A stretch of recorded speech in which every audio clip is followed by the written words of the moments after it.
Bonjour, c'est Dominique. Alors, on commence aujourd'hui. Alors, je voudrais juste vous donner un approximatif des mesures. Alors, le petit gilet que j'ai ici, c'est pas dit, vu que c'est pas la même grosseur de fil, c'est pas dit que ça va donner le même format. Parce que bon, moi, ça fait quelques temps que je l'ai fait, puis j'ai regardé avec ma broche. Puis d'après moi, c'est la même grosseur ici. Mais bon, on va le faire avec ce qu'on avait calculé hier. Moi, ici, ça me donnait comme largeur extérieure, okay, 24 cm. Il faut calculer qu'on a 2 mailles de plus, donc il faudrait que ça me donne 25 cm de longueur, de largeur. Pour ce qui est de la hauteur, ben là, ça c'est facile, on arrête quand on peut, quand on veut. Alors moi ici, j'ai 29 cm total. Alors quand on va faire la partie ici qui fait les côtes, même si c'est pas des côtes, c'est du coup de la maille de riz, mais quand même, je vais les appeler les côtes. Une fois qu'on l'aura fait ici, on va mesurer jusqu'à 17 cm. Mais on va voir, dépendant, si jamais ça donne plus petit un peu, à ce moment-là, on ira moins haut. Parce que c'est bien que ces vêtements-là pour enfants, comme vous voyez la proportion, c'est pas très long, OK? Les bébés ont un corps court ici, mais il faut avoir de l'ampleur. Hein? C'est un vêtement souple. On veut pas que ce soit serré sur le corps. Alors, on fait toujours plus grand que le format que l'enfant porte. Alors, on va voir ce que ça donne, mais moi ici, d'après moi, je regarde ça, ça me donne un 12, un bon 12, peut-être même 18 mois. 18 mois, je dirais. Je ne sais pas si en France, je pense que c'est la même chose. J'avais vérifié sur YouTube, pas sur YouTube, j'avais vérifié sur Internet, et puis d'après moi, c'était la même chose. Mais bon, on va voir. Alors, on avait dit qu'on montait 44 mailles. On va regarder une fois qu'on aura 44 mailles de montée, qu'est-ce que ça donne à peu près comme si on les étire bien, ça nous donne une idée de la largeur. Alors là, l'important avec le point que je fais, alors ça c'est une 4,5. 4. Alors on a besoin d'une broche, alors on a deux formats, 4,5 et 4, on a deux de chaque. Quand on monte les mailles, pour pas que ça soit trop serré, on prend toujours le format le plus gros, mais on va faire les côtes avec ça, la bande élastique du bas, même chose pour les manches. Même chose pour le tour de cou, et puis même ça ici. On fait ça toujours avec des plus petites broches pour que ça fasse un rapetissé, d'accord? Alors, on va monter avec ça, mais on va tricoter avec des 4, d'accord? Bon, alors là, sachant qu'on veut monter 44 mailles, ce que vous pouvez faire, si vous ne savez pas, alors prenez un approximatif. Alors moi ici, si je mesure, mon galon va être très utile. Alors moi ici, si je prends 1 mètre. 1 mètre, j'en ai amplement pour 44 mailles. Puis, il faut qu'il en reste aussi. D'accord? Alors, on le fait, on l'essaie. Si on voit que, bon, on arrive au bout, qu'il ne reste pas assez, bien, on les enlève, on recommence un peu plus loin. D'accord? Alors là, moi, ici, j'ai à peu près 1 mètre. Alors, comme je vous expliquais hier, je vais zoomer un petit peu. Ici. Alors, je mets la laine, le fil, j'essaie de ne pas dire la laine, le fil qui est la longueur dont on a besoin de plus, va passer par-dessus mon petit doigt, puis va revenir par-dessus ici, puis par-dessus le pouce. Alors, vous voyez, ça va de l'extérieur ici, ça fait le tour de mon petit doigt.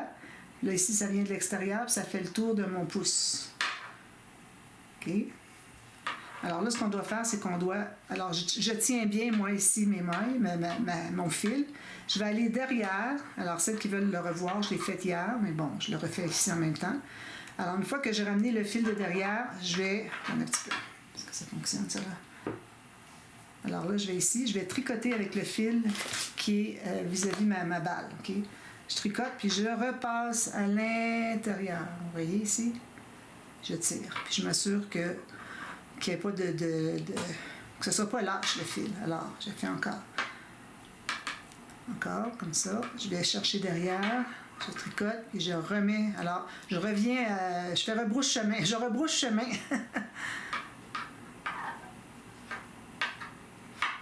Là, je fais toujours ça ici pour que je m'assure que ce soit assez tendu, pas qu'il y ait de fil lâche, mais pas trop tiré. Alors là, on va se donner un petit peu de lousse ici. OK. Alors, petit doigt, pouce. Je vais derrière le chercher, je tricote. Ça. Puis, je Je m'assure, je fais ça ici pour le rendre tendu ici. Je vais vous montrer d'un autre sens. Je vais chercher derrière, je tricote et je ramène où est-ce qu'il était avant. Alors, je passe ma broche derrière complètement. Je vais entre les deux fils, je tricote et je retourne entre les deux fils. Et voilà. C'est vraiment simple. Une fois qu'on l'a pratiqué quelques temps, quelques fois, vous allez voir, ça va très rapidement. Là, c'est parce que je ne suis pas installée comme... Je ne tricote jamais sur une chaise, sur une table. Quand je tricote, alors c'est difficile pour moi, il faut que je m'adapte un petit peu. Alors, il faut que je me rende à 44. Si jamais vous voyez qu'il y a des fils qui sont trop larges par rapport aux autres, il faut aller faut défaire jusque-là pour que ça soit tout régulier. Moi, j'aime les broches qui sont longues parce que, regardez, je peux l'appuyer sur moi ici. Vous voyez? Alors, quand je l'appuie sur moi, ça me fait un maintien de plus. Puis, je tiens avec mes doigts ici pour qu'il soit... Vous voyez, je le tiens ici. Alors, je pousse avec mes doigts ici pour qu'il soit bien là, que je puisse avoir de la stabilité. Alors, c'est important d'avoir la stabilité. Vous voyez, pendant que je fais ça, je pousse. Puis là, ça reste que ma broche, elle est raide.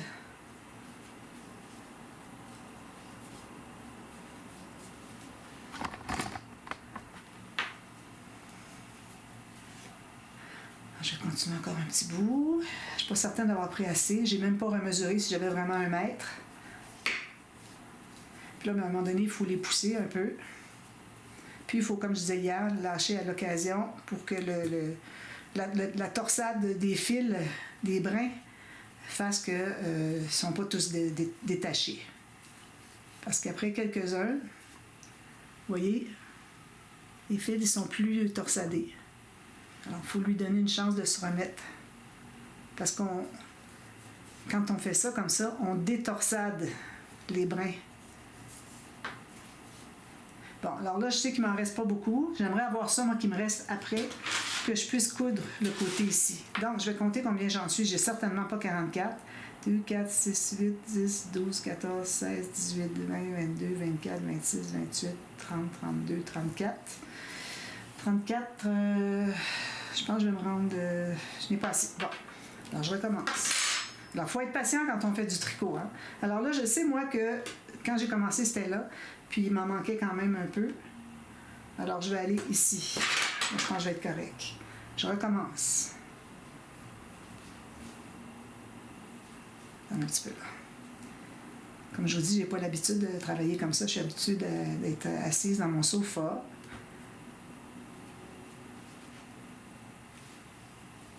Deux. On va laisser ça retorsader tranquillement. Là, je le fais rapidement, je l'ai montré assez, puis reculer, c'est les revoir plus tranquillement. Là. Si jamais vous n'avez pas bien vu, vous me le dites, puis je l'expliquerai dans une prochaine vidéo. Moi, j'enregistre en avance, donc je ne peux pas savoir vos commentaires avant d'enregistrer la prochaine. Alors, c'est pour ça que je ferai un tuto express si je vois qu'il y a de la demande, puis je le publierai, le tuto express,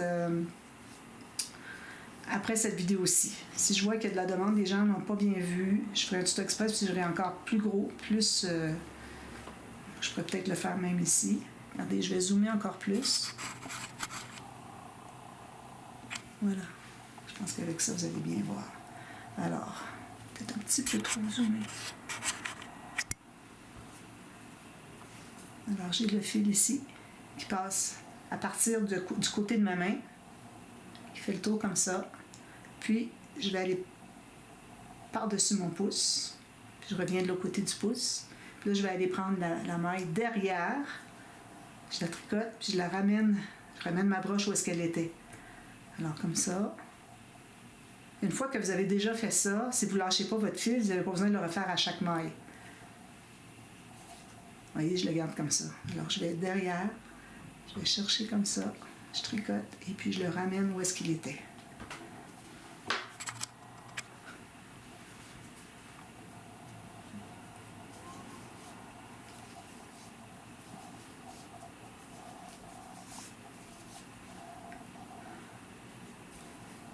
Alors, je vais compter quand je vais être à peu près à 44. Là, c'est bien, là, j'ai plus de fil qui reste. Parce que quand je tricote, moi, c'est pas ce fil-ci que j'en prends une partie ici, j'en prends une partie ici. C'est ça. C'est pas juste lui, là. C'est les deux. Bon, je vais compter où est-ce que j'en suis. Alors, 2, 4, 6, 8, 10, 12, 14, 16, 18, 20, 22, 24, 26, 28, 30, 32, 34, 36, 38, 40. Il m'en manque 4. 1, 2, 3, 4.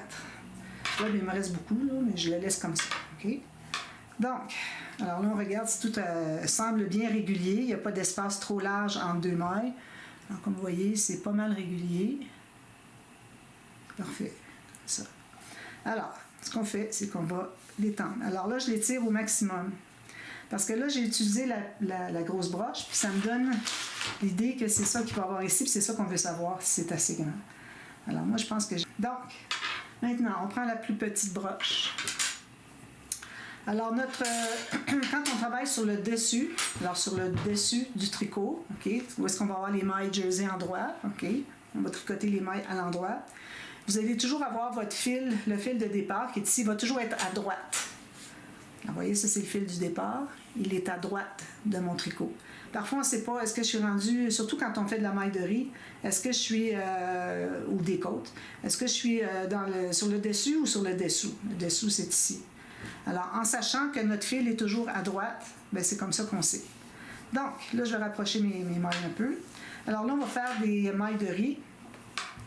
Alors, maille de riz, c'est une maille en droit, une maille envers, une maille en droit, une maille envers, tout le long. Puis quand on revient, on fait le contraire de ce que la maille se présente. Si la maille, vous la voyez en droit, vous allez la faire envers. Mais attention, la première et la dernière, alors la première ici, et la dernière vont toujours être à l'endroit.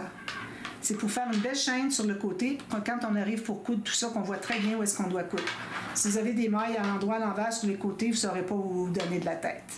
Alors, je pique ici. Ça, vous savez comment faire, là. Je ne vais pas vous montrer comment tricoter. Alors ça, c'est en droit. Alors, je peux aller tout de suite envers quand même, pourvu que la première et la dernière soient toujours en droit. Alors, une maille en droit, une maille envers, une maille en droit, une maille envers. Alors, c'est certain que je n'aurai pas le temps de faire la bande au complet avec vous. Alors, je vais en faire un petit bout. Puis, je vais vous revenir partie B pour vous montrer ce que ça donne. Alors, moi, je vais en faire pendant, attendez un petit peu, 2,5 cm, 3 cm, 3 ou 4 cm, vous choisissez. Alors là, vous savez que quand on ne sait pas où est-ce qu'on est rendu, parce que là, j'ai arrêté, quand je vois une boule, le fil qui passe devant ici, c'est que c'est à l'envers. D'accord? Donc, on continue. Donc, je suis rendue à l'endroit. J'ai apporté ça ici pour que je fasse trop de bruit avec mes broches. Alors là, vous savez déjà comment faire les mailles endroit envers, alors vous alternez. Quand on fait la maille endroit, le fil est derrière. Tricote. On ramène le fil devant pour faire la maille envers. Alors, si vous voulez savoir comment faire, trouvez-vous un tuto qui montre comment faire. Je peux toujours essayer d'en trouver un pour vous. Alors, je vous rappelle que je tricote avec les plus petites broches. J'ai pris les 4 mm. Puis c'est normal que ça va être beaucoup plus étroit que ça ici. C'est les bandes en bas. Il faut que ce soit plus petit pour que ça revienne, sinon ça va devenir tout lâche. Puis c'est vraiment pas joli. Il faut que ça fasse un serré autour de la taille. En même temps, vous allez le pousser.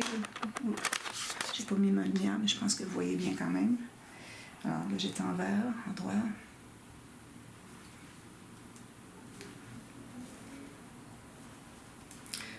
Quand je fais les côtes comme ceci, la technique est différente, d'accord? Alors, quand on fera le petit short, je vais vous montrer comment on fait les côtes pour avoir des côtes torsadées qui sont encore plus élastiques que des côtes normales. Je vous en parlerai plus en temps et lieu.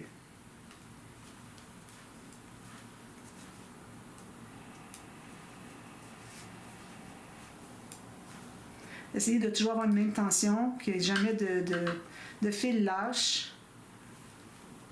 C'est difficile, ça prend du temps avant de comprendre quelle tension qu'on doit mettre, parce que moi, je mets de la tension ici. Là. Voyez? Alors, quelle tension je mets? Ça dépend de, quand je tiens mes fils ici, lui ici, ça dépend combien je le tiens. Excusez.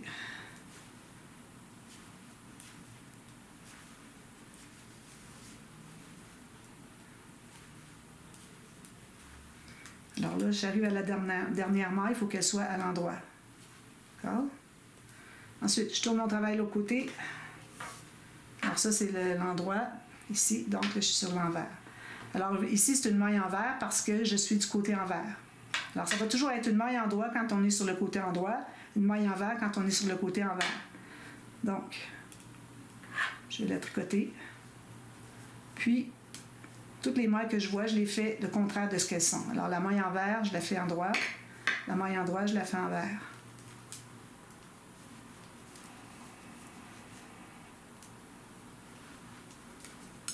Excusez, là.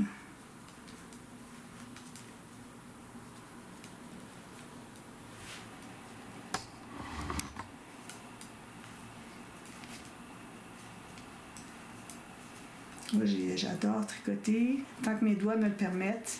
Alors là, j'ai aucune inflammation. Bon, celles qui ne me suivent pas, qui ne me connaissent pas, celles qui suivaient ma chaîne, surtout le scrapbooking que je faisais, ou des choses qui pouvaient être utiles, des accessoires utiles pour les albums photos. Mais bon, celles qui me connaissent savent que je fais de la polyarthrite rhumatoïde et puis que j'ai eu beaucoup d'inflammation. Il faut faire attention qu'on n'ait pas échappé une maille, hein, regardez. Alors, quand je fais de l'inflammation, j'arrive pas à tricoter. J'ai déjà fait un peu, j'arrive quelques mailles, mais ça vaut pas la peine. Ça va me donner du mal pour rien, puis ça n'aidera pas à ce que l'inflammation s'en aille. Donc, dans ce temps-là, je tricote pas. Alors là, depuis quelques mois, je dirais depuis le mois de février, peut-être même janvier, je n'ai plus d'inflammation dans les doigts. J'en ai ailleurs, mais pas dans les doigts. Alors, ce qui fait que je peux me permettre de tricoter. Alors, j'espère que je vais avoir le temps de terminer ce projet avant que je recommence à avoir de l'inflammation. Parce que ça, on ne sait jamais quand est-ce que ça va arriver. Même si je prends un médicament. Peut-être qu'avec mon médicament, j'en aurai plus jamais. C'est ce que je souhaite. Oh là là.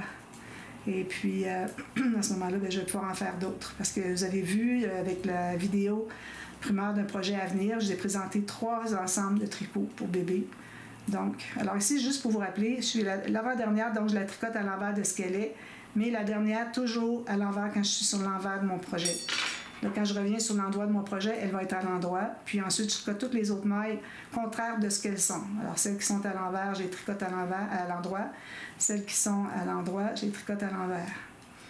Alors, comme je disais, il y avait 3 ensembles de tricots que j'ai présentés, comme quoi je ferais des séries de tutos. Parce qu'il y a toutes sortes de techniques. Dans les 3, j'ai pas mal rassemblé les techniques que je voudrais vous enseigner. Celles qui savent juste tricoter sans vraiment avoir fait des vêtements. Puis toutes les astuces que j'ai apprises à force de travailler depuis 50 ans que je tricote, même, 50. Alors à ce moment-là,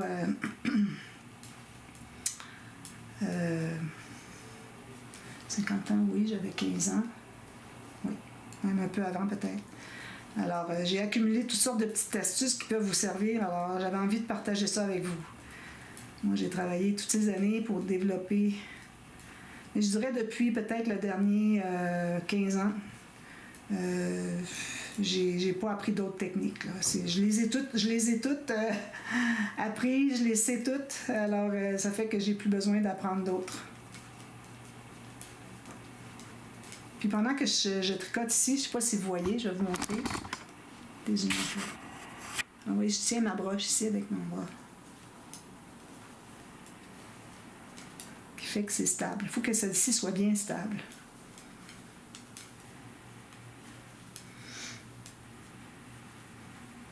Puis je vous recommande, celles qui ont les mains sèches, de vous procurer une crème à main, mais attention, il ne faut pas qu'elle vous laisse un résidu gras. Sinon, vous allez tout salir, tout graisser votre tricot, votre fil à tricoter. Alors là, j'arrive à la fin, je suis à l'endroit, donc je tricote en droit. Finalement, la première et la dernière sont tricotées comme elles se présentent. Comme ça. Donc là, je continue. Peut-être d'avoir le temps de le terminer. Oh, excusez. Je pense pas.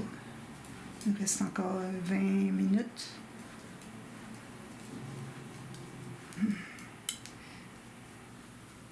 Alors, il ne faut pas que vous ayez vos mailles trop loin ici parce que ça va vous faire trop loin aller chercher le fil, puis ça va faire trop grand. Alors, c'est ça qui permet aussi d'avoir une bonne tension, c'est de toujours être à peu près à, je dirais, 1,5 cm du bout. Alors là, où est-ce que c'est que la broche est à sa pleine épaisseur? Alors, vous avez 4 mm, c'est 4 mm. Oh, je suis en train de tricoter avec 4,5. Bon, alors vous voyez quand même le procédé. Alors, ce que je vais faire, c'est que je vais vous laisser ici. Je vous reviens, partie B, quand je vais terminer ici. Alors voilà, je vais avoir terminé ici les mailles, la bande de taille. Alors ici, on va tomber dans du tricot jersey en doigt. Ça veut dire qu'on tricote tout en doigt sur le dessus, tout envers sur le dessous.